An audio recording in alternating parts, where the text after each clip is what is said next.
Hello नमस्कार। एक बार फिर से आपका स्वागत हमारी मानस यात्रा में। उम्मीद करता हूँ कि आप सब पर प्रभु श्री राम की कृपा बनी हुई है। आज बात एक मीठे से भजन की। सीताराम सीताराम सीताराम कहिए, जाहि विधि राखे राम ताहि विधि रहिए। कि जिंदगी की डोर सौंप हाथ दीनानाथ के, महलों में रखे चाहे झोपड़ी में वास दे। इस लाइन के बड़े मायने हैं। इस लाइन के मायने ये हैं कि सरेंडर का भाव जीवन में बहुत जरूरी होता है। ये बात आपने महसूस की होगी कि जब भी आप किसी बड़े काम को करने जाते हैं या कोई भी आप टास्क हाथ में लेते हैं तो एक पल ऐसा आ जाता है, ऐसा एक क्षण जरूर आता है जब आपको ये महसूस होने लगता है कि यार अब अपने हाथ में कुछ भी नहीं है, अब जो होगा वो भगवान अपने आप देख लेंगे, है ना। तो ये भाव जो है, ये भाव हमें किसने सिखाया? भाव सिखाने वाले हैं अष्टसिद्धि नवनिधि के दाता श्री हनुमान जी। सुंदरकांड में 4 या 5 जगह ऐसी आती है जब हनुमान जी बिल्कुल एकदम क्लूलेस हो जाते हैं, उनके हाथ में कुछ होता ही नहीं है।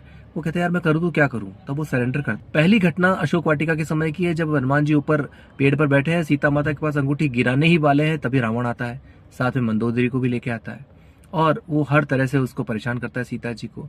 एक वक्त तो ऐसा आता है जब रावण अपनी चंद्रहास तलवार को ही सीता पर तान देता है, कटे हो तब सिर कठिन कृपाणा।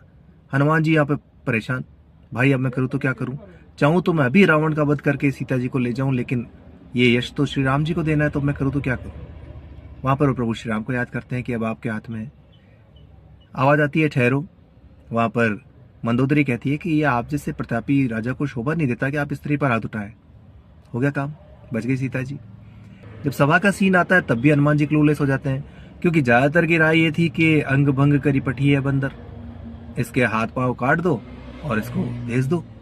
तो हनुमान जी कहते हैं अगर मुझे किसी ने टच कर लिया तो फिर उसके बाद तो कुछ बचना नहीं है, न लंका बचेगी न रावण बचेगा, सीता जी को तो मैं ले ही जाऊंगा।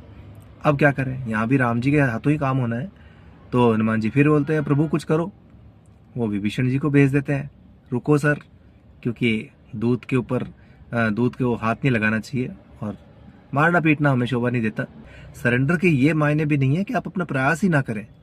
सरेंडर के मायने तब होते हैं जब आप अपनी कोशिशें करने के बाद सब कुछ ऊपर वाले पर छोड़ देते हैं कि मुझसे जो बन पड़ा मैंने किया, आगे आप देखो। इसीलिए श्री हनुमान चालीसा में तुलसीदास जी ने एक बहुत सुंदर कपलेट लिखा है जो सरेंडर को बिल्कुल अक्षरशः समझा देता है।